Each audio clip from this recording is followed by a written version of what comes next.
JST Sport. Salut les amis, j'espère que vous allez bien. Bienvenue à la chaîne Ibrahim JST Sport en français. Salam alaikum les amis. Alors tout simplement dans cette vidéo-là, je vais parler du Ballon d'Or africain. Et oui, depuis un moment, on n'en parle que de ça. Est-ce que ce sera Bono, Mahrez, Osimhen, Hakimi, etc. Je vais vous donner mon avis, tout simplement, ce que je pense de ça. Surtout que le fait, j'ai entendu pas mal de conneries de la part des médias algériens, par exemple, ou de la sortie médiatique du joueur Riyad Mahrez, qui joue maintenant à Al Ahly en Arabie Saoudite, alors qu'avant il jouait à Manchester City, qui a donné son avis pour le journal L'Équipe. Et ce qui est drôle dans tout ça, c'est que tout simplement, quand il parle de Mahrez en tant que favori pour le Ballon d'Or africain, c'est qu'il minimise tout simplement ce qu'a fait Bono pendant cette année-là, qui est une année de Coupe du Monde tout simplement, et ils oublient toujours ça, ou ils minimisent, ils disent que juste ce sont des performances et ils ne parlent pas d'exploits. Voilà, donc ce que je pense moi tout simplement, bien sûr, franchement, pour moi il n'y a pas de doute, moi aucun doute pour moi, c'est que Bono doit l'avoir, si ce n'est normalement Achraf Hakimi qui était un très très bon joueur cette année-là. Alors pourquoi? Pour répondre tout simplement à Riyad Mahrez, à ce joueur-là qui est très bon, mais pour moi il a fait une gaffe, le fait de dire à l'équipe que c'est lui qui mérite le Ballon d'Or et en même temps il rabaisse Yacine Bono. Pour le répondre à lui et aussi aux médias algériens, je vous dis tout simplement, Riyad Mahrez, pourquoi il ne mérite pas le Ballon d'Or, c'est que tout simplement, malgré qu'il a marqué peut-être 17 buts ou il a délivré peut-être 14 ou 15 passes décisives, et donc il a des stats, on peut dire, pas mal, mais il n'a pas été décisif ni en demi-finale ni en finale de la Ligue des Champions. Et c'est la Ligue des Champions qui est la plus importante dans ces titres. C'est meilleur bien sûr que la PL et la FA Cup. Sachant que même dans la PL, il a joué même pas, je pense, le tiers des matchs. Même pas. Même pas une quinzaine ou une vingtaine de matchs. Et on a fait un cap, je pense qu'il n'a pas joué la finale non plus. Donc, être le meilleur joueur africain, sachant qu'il a été le maximum des meilleurs matchs où il devait être décisif, il était en bonne touche, moi je trouve ça franchement honteux de dire qu'il doit être Ballon d'Or à tout prix. Tout simplement parce qu'il a gagné le triplé. Oui, il a fait un triplé historique, mais en étant dans le bon touche. Parce que en Ligue des Champions, il n'a pas joué ni la demi-finale, ni la finale. Donc, c'est pas possible de dire qu'il doit être Ballon d'Or. C'est incroyable. Même en FA Cup et en PL, il a été décisif, mais un peu. C'est pas comme, par exemple, je sais pas moi, Harry Kane ou Salah ou d'autres joueurs. Mohamed Salah. Donc, si on revient au fait qu'il minimise aussi Osimhen, parce qu'ils disent, ouais, Osimhen, il a juste gagné avec Napoli la Serie A. Et sachant que la Serie A, par exemple, c'est la troisième meilleure, on va dire, championnat en Europe après celle de l'Angleterre et d'Espagne. Déjà, c'est pas forcément la troisième, peut-être même la deuxième, parce que ces dernières années, surtout l'année dernière, les trois équipes européennes qui étaient finalistes de toutes les coupes européennes, c'était des équipes italiennes, que ce soit l'Inter, la Roma et la Fiorentina. Donc, les Italiens, ils sont présents, ils sont tout le temps présents et ils sont peut-être deuxième meilleur championnat, peut-être meilleur que l'Espagne ou l'Angleterre ou l'une des deux, je sais pas, ou ça peut être même la meilleure. Ça dépend en fait de l'état de santé ou de l'AC Milan, de la Juve, de l'Inter et tout ça. Et donc, la Série A, c'est une série un championnat qui est très très difficile à gagner. Et donc, Osimhen, il n'a pas gagné avec la Juve, ni Milan, ni l'Inter Milan, comme ce qu'il a fait Ronaldo par exemple. Il est venu à la Juventus, il a gagné 3 championnats rapidement, facilement, c'était trop facile, parce que la Juventus dominait vraiment la Serie A. Non, Osimhen, il le gagne avec Napoli. Napoli de Diego Armando Maradona, qui l'a gagné avec lui en 85 et en 89, si je me rappelle bien. Ou plutôt en 86 et en 90. Donc, et Napoli, depuis, elle n'a jamais gagné la Serie A. Mais Osimhen, il a fait un exploit. C'est ça le terme qu'on doit dire exactement. C'est un exploit. C'est le fait de gagner la Serie A avec Napoli en Italie, en étant bien sûr le meilleur buteur de la Serie A avec une vingtaine de buts, 27 buts je pense si je me rappelle bien. Donc non seulement le meilleur buteur, mais en même temps le champion d'Italie avec Napoli et pas forcément les meilleures équipes classiques comme la Juve ou le Milan AC, etc. Mais bon, ceci dit, c'est pas une Ligue des Champions qu'il gagne et c'est pas aussi une Coupe du Monde. Sachant qu'Osimhen n'a pas joué en Coupe du Monde. Mais l'exploit qu'il a fait, il est pour moi, il est énorme. Il est largement meilleur que celui de Riyad Mahrez. Surtout que Riyad Mahrez, s'il avait fait son triplé en étant décisif et titulaire à chaque fois, bien sûr, pour moi, Riyad Mahrez, il devait concurrencer Yassine Bounou. Mais c'est pas le cas malheureusement. Donc pour moi, Osimhen, il devance Riyad Mahrez. Osimhen, pour moi, on peut lui donner deuxième après Yassine Bounou, bien sûr.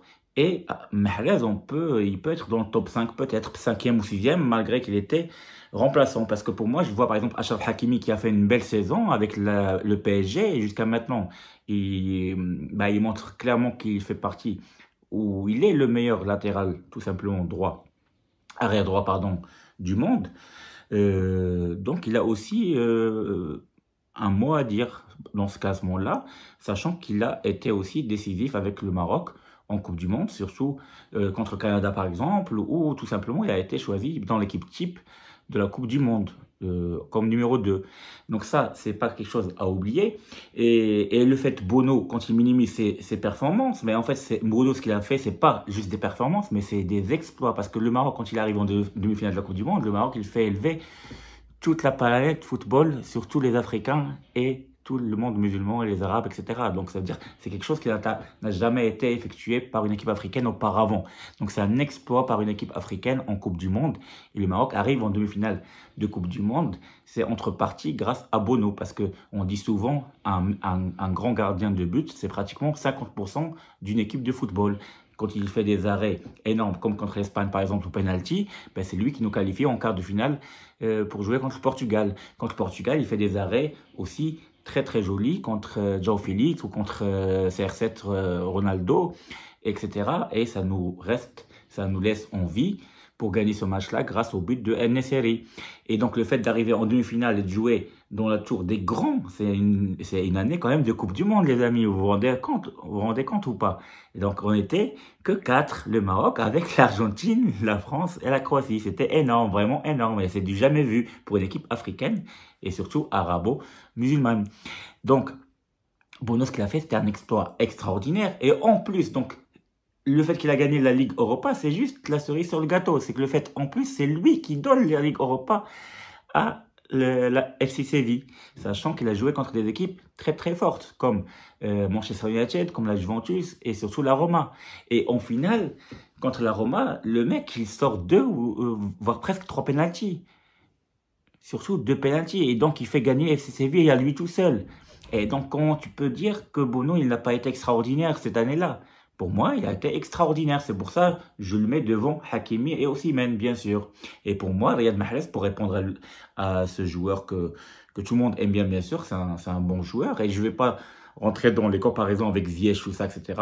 Moi, parce que pour moi, Ziyech, il a une patte gauche peut-être largement meilleure que celle de Mahrez, mais Mahrez, c'est un bon dribbleur par rapport à Ziyech. Donc, si on les compare, on peut les mettre au même niveau pratiquement. Mais bon, moi, en tant que Marocain, comme eux, les Algériens, ils sont un peu chauvins, moi aussi je suis chauvin, je préfère Ziyech tout simplement. Mais même si je réfléchis avec mon cerveau, je connais très bien les performances de Ziyech quand il était à l'Ajax Amsterdam en étant le meilleur joueur passeur décisif pendant 3 ans d'affilée, le meilleur joueur de l'Ajax, meilleur joueur de l'Eredivisie pendant des années. À Chelsea, il a eu des problèmes avec les coachs. Mais au Maroc, il a toujours été présent. Et c'est là, on le voit avec Galatasaray, il revient franchement d'une manière forte. Et je sais très bien qu'il a une patte gauche largement meilleure que celle de Mahrez, surtout quand il veut centrer, être décisif ou, je sais pas, tirer tout simplement, faire des tirs, etc. Et des fois, il a marqué même du milieu de terrain contre la Géorgie l'année dernière.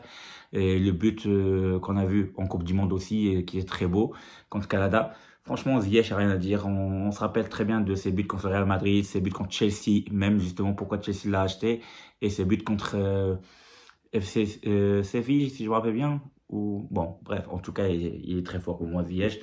Mais bon, Mahrez, ça reste un très très bon joueur, mais malheureusement, il se met dans une situation un petit peu, on va dire, pas merdique, mais honteuse de se faire comparer avec les autres concurrents, sachant que lui, il sait très bien qu'il n'a pas joué, il n'a pas été titulaire dans les matchs décisifs, malheureusement, pour lui, et tout simplement, heureusement pour Bono et pour les autres concurrents. Donc pour moi, il n'y a pas de débat, tout simplement. Pour moi, Bono, il le mérite largement, en tant que meilleur gardien africain et même, normalement, du monde, mais malheureusement, Je sais pas qu'est-ce qui s'est passé dans le trophée Yashin. Et Bono doit être le meilleur joueur tout court parce que ses exploits en Coupe du Monde et la Ligue Europa et tout ça, bah, ils sont largement meilleurs que les autres concurrents. Peut-être Hakimi, il a gagné aussi la Ligue 1, les trophées des champions en France, mais on va dire c'est un arrière droit, donc c'est plus l'équipe, c'est plus les attaquants les mieux offensifs qui font gagner une équipe. Et même avec le Maroc, c'était pareil, c'était plus Ounahi ou Ziyech ou Boufal ou Ennesseri avec Amrab, tout ça qui font gagner l'équipe vraiment, malgré que lui, il est très fort en défense et quand il contre-attaque aussi. Donc peut-être pour moi, Osimhen, il le mérite autant que deuxième et Bono premier. Donc pour moi, premier Bono, deuxième Osimhen, troisième Hakimi, quatrième Mohamed Salah et cinquième, peut-être je mettrai Riyad Mahrez. Voilà, c'est ça mon classement du Ballon d'Or africain. Et tout simplement, je réponds à tous ces médias qui essayent de laver les cerveaux des Algériens, tout simplement, pour leur dire encore une fois, il y a eu un complot, je sais pas quoi, on s'est fait avoir, tout ça. Arrêtez, arrêtez avec ça, franchement. C'est honteux, c'est vraiment honteux. Il faut arrêter de créer des problèmes entre les peuples juste comme ça pour n'importe quoi, pour le foot, quoi. Alors, Riyad Mahrez, il a déjà gagné le Ballon d'Or en plus, il n'y a même pas 3 ans. Et cette année-là, c'est une année du Maroc, tout simplement. Le Maroc est arrivé en demi-finale de la Coupe du Monde. Et c'est quelque chose de historique. C'est un exploit historique, tout simplement, en Afrique. Donc, ça doit normalement être réservé à un joueur marocain. Et je l'espère, en tout cas, avec tout mon cœur. Autant, pas qu'en tant marocain, mais en tant que quelqu'un de neutre, on va dire. Allez. Merci de m'avoir suivi encore une fois, les amis. Je vous donne rendez-vous bientôt pour parler des matchs de la Coupe du Monde U17 et les autres matchs qui vont arriver bientôt qui seront très très jolis à voir. Merci. N'oubliez pas de liker, de s'abonner et de partager ma vidéo le plus possible. Ciao, ciao. Bye.